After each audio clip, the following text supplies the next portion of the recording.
Chaqueño Palavecino, La Ley y la Trampa, letra y música, tente en el aire y por algo viene este tema. Yo que fijé las reglas, que llevé las riendas. Porque hablaremos de algunos lugares donde hay leyes y donde algo que se puede considerar una trampa de un hombre terminó, parece, salvando al mundo porque pasó algo que ocurre muy pocas veces y eso casi termina... Bueno, lo veremos ahora en un ratito. Comenzamos con la historia de hoy. Stanislav Yevgrafovich Petrov. No creo que lo vaya a decir de nuevo en lo que va de la nota, pero bueno, Petrov vamos a decirle. Me gusta practicar ruso. Stanislav Yevgrafovich Petrov. Ya me está saliendo. No había nacido para héroe. Para ser un héroe hay que emprender alguna acción heroica. Si es exitosa, mejor. Y si no, el héroe pierde la vida. Es héroe igual, solo que no puede disfrutarlo. Y para ser un héroe en la antigua Unión Soviética, aquella de los años 80, había que consumar una hazaña intensa, vigorosa. Imagínense, son tipos que se bañan en agua helada. Ser un paladín en las trincheras, algo, ¿no? Siempre hay que hacer algo. Sin embargo, Stanislav Petrov no hizo nada. Era un teniente coronel del ejército de 44 años, con un cargo de gran responsabilidad. Era el jefe del búnker Serpukhov 15, el centro de mando de la inteligencia militar soviética, encargado de coordinar nada menos que la defensa aeroespacial rusa. Su deber era explorar el espacio soviético, alertar a sus superiores sobre cualquier ataque misilístico inminente y desatar un proceso de intercepción de esos misiles y de contraataque al país que los hubiera enviado. En esos años estamos de acuerdo que la palabra crucial era Estados Unidos. Así que en manos de Petrov estaba el desbaratar o no una guerra nuclear y la destrucción de buena parte del mundo.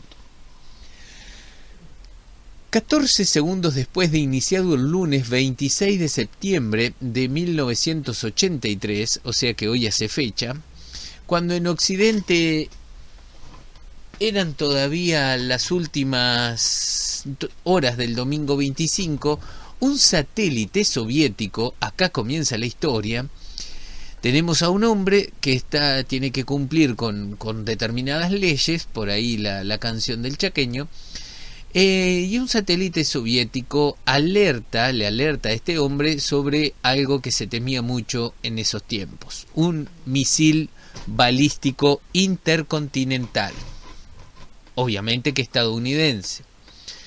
Se había lanzado, según parece, desde la base de la Fuerza Aérea en Malmstrom, Montana, y en 20 minutos estallaría sobre la Unión Soviética. No solo eso, minutos después las terminales satelitales, todo lo recibía este hombre, ¿no? Este hombre estaba ahí trabajando, tenía que ser encargado de cuidar el espacio aéreo, aparece un misil que viene desde Estados Unidos. Minutos después, otros 4 misiles, las computadoras detectan 4 misiles más que se dirigían hacia la URSS. Así que ahora eran 5 misiles que venían en vuelo hacia él. Petrov, que no era un héroe, pudo y acaso tuvo que haber hecho muchas cosas. La primera, por ejemplo, alertar al alto mando militar, eso era lo primero que él tenía que hacer. Luego, obedecer las órdenes que recibiría para responder el ataque con centenares de misiles nucleares soviéticos dirigidos a los Estados Unidos. Pero ¿saben qué? Petrov no hizo nada. Simplemente aplicó cierta lógica y así fue que se convirtió en el salvador del mundo. El mundo, el que iba a salvar Petrov en esa tarde, andaba bastante chueco, quizás como el de ahora, o quizás no tanto, o sí, yo qué sé. A la URSS no le iba nada bien en su larga campaña en Afganistán. En 1979 había invadido para intervenir en la guerra civil que sacudía el gobierno que le era fiel, pero no le había ido bien. Estaba vigente todavía la Guerra Fría y Estados Unidos había ayudado de buena gana a los futuros talibanes, algo que después se acuerdan que en el 11 de septiembre se habló mucho, de este apoyo a Estados Unidos a los talibanes que en ese momento lucharon contra Rusia. Y no solamente le dieron armas, sino también asesoramiento, en especial de la agencia de inteligencia estadounidense, de la CIA. 2 décadas después, bueno, exactamente, va en torno a lo que yo les decía. 2 décadas después, esos talibanes que Estados Unidos apoyó fueron los que atacaron las torres gemelas del World Trade Center. Pero volvamos a junio de 1983, 3 meses antes de que Petrov se convirtiera en un héroe mundial sin hacer nada. Yuri Andropov se había convertido en el presidente del Presidium del Soviet Supremo de la URSS. Hacía un año que el otrora poderoso líder, impulsor de la invasión a Afganistán, había muerto cercado por sus yerros y por una vejez desbocada en el alcohol, el tabaco y la obesidad. Esos nuevos vientos en la URSS soplaban todavía inciertos. Un mate y seguimos de largo. 2 años antes de la muerte de Brezhnev, Estados Unidos había lanzado una campaña de acción psicológica contra la URSS. Era diseño y estrategia del flamante presidente Ronald Reagan, que en febrero del 81 había ordenado una serie de operaciones navales clandestinas contra la URSS y unos vuelos inquietantes de bombarderos atómicos. Acaso sin bombas nucleares, pero nunca se sabe. Estos bombarderos varias veces por semana llegaban hasta el borde mismo del espacio aéreo soviético, pero después definitivamente pegaban la vuelta. Un mes después de iniciada esa campaña, Reagan fue baleado a la salida de un hotel en Washington por un enajenado. Se salvó de milagro, pero las primeras sospechas cayeron obviamente sobre la URSS. Así que igualmente el jueguito de poner nerviosos a los rusos siguió adelante. En aquel 1983 en el que Petrov se iba a convertir en héroe, Estados Unidos desplegó en Europa una mayor cantidad de misiles. En países de la OTAN, en especial en Alemania Occidental, que en 10 minutos podían alcanzar objetivos en Ucrania, hoy separada de Rusia, Bielorrusia también y Lituania también. El arsenal misilístico se completaba con proyectiles de crucero. Bueno, digamos que Estados Unidos estaba ahí, ¿no? La paz del mundo colgaba de un hilo tan finito que cualquier estornudo podría cortarlo. El experto Bruce Blair el experto Bruce Blair es ex titular del Instituto de Seguridad Mundial de Washington y una autoridad de estrategia nuclear y guerra fría, definió el hilito con lenguaje más técnico y menos vulgar. Dijo que en ese crucial año de 1983 las relaciones entre Estados Unidos y la URSS estaban tan deterioradas que la Unión Soviética como sistema, no solo el Kremlin ni el líder soviético, sino la URSS como sistema, se orientó a esperar un ataque nuclear y a tomar represalias muy rápidamente. Era una situación muy tensa y propensa a errores y accidentes. Tal vez esa era la idea que Reagan quería instalar en los soviéticos. Hay una frase que dijo por ahí Reagan, que ahora creo que aparece por acá. Creo que le decía algo así como que los vivos iban a sufrir tanto que iban a extrañar a envidiar a los muertos. Esas eran las frases que se decían en ese entonces, en esa guerra tensa entre Rusia entre la URSS en realidad y los Estados Unidos. Bueno, esa era la idea. Estaban preparados, Rusia estaba preparado para contrarrestar con todo cualquier ataque. ¿Ah? Así que bueno, miren, por ejemplo, algo que pasó 25 días antes de que Petrov fuese informado por las radares y las pantallas de este ataque inminente de los Estados Unidos. El 1 de septiembre el vuelo 007 de Korean Air invadió el espacio aéreo de la URSS. Había partido desde Nueva York el 31 de agosto rumbo a Seúl. Por un yerro de los pilotos, el rumbo de la nave fue alterado y navegó unos 500 kilómetros al norte de la ruta establecida.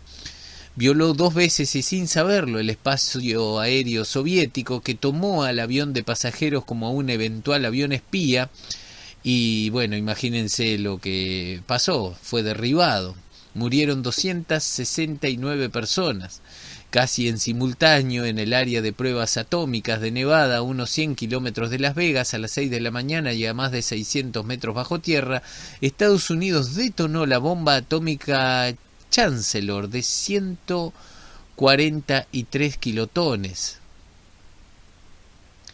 Así que en esta situación, este hombre recibe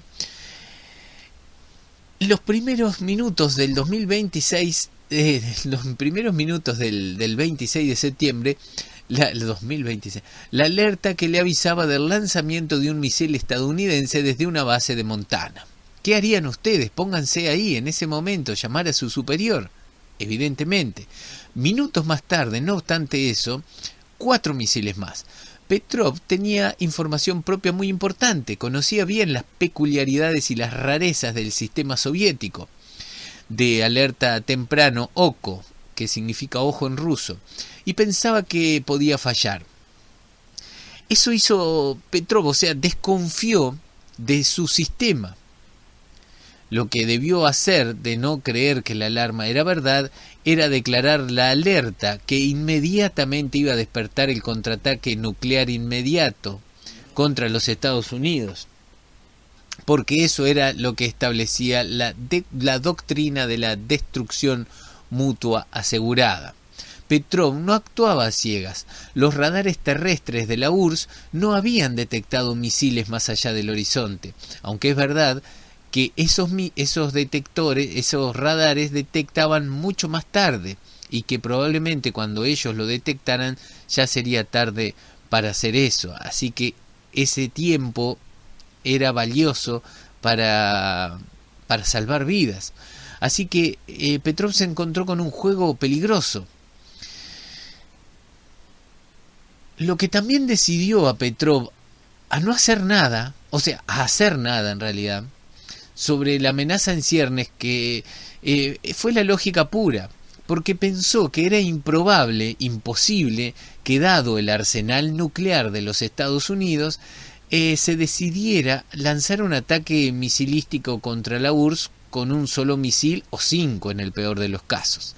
Así que la lógica le dijo que, de ser cierta la amenaza, la alerta debía señalar cientos de misiles lanzados contra Moscú y otras decenas de ciudades, cosa de desactivar así cualquier posibilidad soviética de contraataque.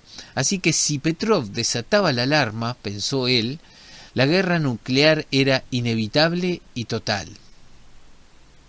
Se iba a cumplir así el designio con el que 2 décadas antes, en 1961 y en Viena, John Kennedy había inquietado a Nikita Khrushchev. Nuestros 2 países ya se pueden destruir mutuamente. Hablemos de paz. En 20 años nadie había hablado de paz. Así que Petrov, con la desconfianza que le inspiraba el sistema satelital soviético y la lógica que le decía que Estados Unidos no podía atacar con 5 misiles, Petrov desestimó la alarma que le llegaba vía satélite como falsa, no hizo nada y salvó al mundo. Hizo bien. Y ahora vamos a ver lo increíble del caso. Si su percepción hubiese sido errada, esta historia no se hubiese conocido nunca, porque la guerra hubiese seguido su curso.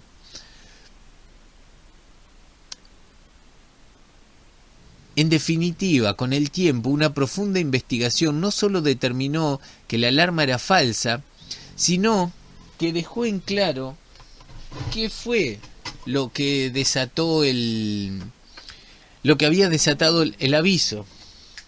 Los investigadores determinaron que todo había sido, miren esto que extraño, todo había sido culpa del Sol, que en extraña alineación con nubes de gran altura y con las órbitas de los satélites rusos, el Sol se había elevado sobre el horizonte en un ángulo tan particular que los satélites soviéticos interpretaron esa señal de calor como la de misiles nucleares en marcha.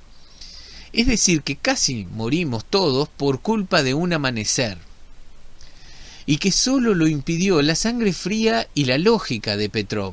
Nunca estuvo demasiado claro si el teniente coronel no le avisó a ningún jerarca de la defensa soviética y se guardó todo. Era en verdad un tipo reservado, o en realidad sí avisó a alguien con las reservas del caso, y nada se supo porque la URSS impuso un total silencio sobre el incidente, que le estamos contando, que pasó a la historia como el incidente del equinoccio de otoño. A Petrov, salvar el mundo le costó la carrera militar. Fue relegado a puestos inferiores por desacatar las normas en vigencia, lo que encierra una contradicción en sí misma. Petrov debía avisar a las autoridades si existía una alarma, no si había una falsa alarma. Así lo entendió también el comandante de las fuerzas de misiles de la defensa aérea, Yuri Votitstev, más o menos por ahí, que tomó parte del intenso interrogatorio al que fue sometido Petrov, con lo que el adjetivo intenso tiene de ídem si se trata de la URSS. Votintsev fue el primero en escuchar el posterior informe de Petrov. Lo elogió y le prometió una recompensa, al mismo tiempo que le criticaba la inadecuada presentación de documentos sobre el episodio. Me estoy emocionando. Todo quedó muy raro. El mismo general que felicitó a Petrov por callar lo destituyó por el mismo acto. De hecho, este mismo general fue quien años más adelante, en los 90, dio a conocer el incidente en su libro de memorias. ¿Qué hubiese sucedido si Petrov lanzaba la alarma general? Bueno, los analistas de la Guerra Fría después aseguran que el protocolo estándar de la URSS hubiese exigido la confirmación de las alertas, digamos. Ellos dicen que la URSS no hubiese actuado tan rápido, pero los que realmente estuvieron ahí, dicen que no hubiesen esperado tanto y hubiesen atacado. Cuando todo se supo y la URSS ya había dejado de existir para dar paso a la Federación Rusa, que hoy maneja Vladimir Putin, Petrov fue homenajeado en todo el mundo. Obviamente ya retirado del ejército, ¿no? Siempre que le preguntaron cómo fue que no hizo nada, contestó con su lógica de hierro: nadie declara una guerra nuclear con 5 misiles. No es para tranquilizar a nadie, pero dio buen resultado. El incidente del equinoccio de otoño. Aunque aseguran también después que hubieron muchos más de estos incidentes en los cuales la lógica terminó salvando al mundo de otra guerra. En 2004, el hombre, que no fue un héroe para la Unión Soviética, empezó a ser un héroe para el mundo. Un matecito para el final de la historia. Por haber hecho tanto sin hacer nada. La Asociación de Ciudadanos del Mundo le otorgó su premio anual, un trofeo y $1.000 por haber evitado un desastre mundial. Bueno, en 2006 Petrov fue homenajeado en las Naciones Unidas, donde recibió un nuevo premio. El mismo año también lo premió el Senado australiano. En Alemania también lo premiaron en 2011. Le otorgaron el Premio Alemán de Medios por su contribución a la paz mundial. En 2012 lo galardonaron en Baden-Baden y en Dresden, Alemania. Y en 2008 el actor y director Kevin Costner dirigió el documental El botón rojo y el hombre que salvó al mundo. En ese documental Petrov confesó con cierta sencillez: todo lo que pasó luego no me competía ni me afectaba, era mi trabajo. Aquella noche yo hacía mi trabajo. Fui la persona adecuada en el momento apropiado. Eso es todo. Mi difunta esposa estuvo 10 años sin saber nada de todo eso. Un día me preguntó: ¿pero qué hiciste? Y yo le dije: no hice nada. Stanislav Petrov, el héroe que no hizo nada, pasó sus últimos días en un hogar de ancianos en Friasino, a 25 kilómetros al nordeste de Moscú. Allí murió por una neumonía el 19 de mayo de 2017 a los 77 años. Este hombre, que por no hacer nada, terminó salvando el mundo y terminó, en definitiva, rompiendo esto de las leyes y las trampas.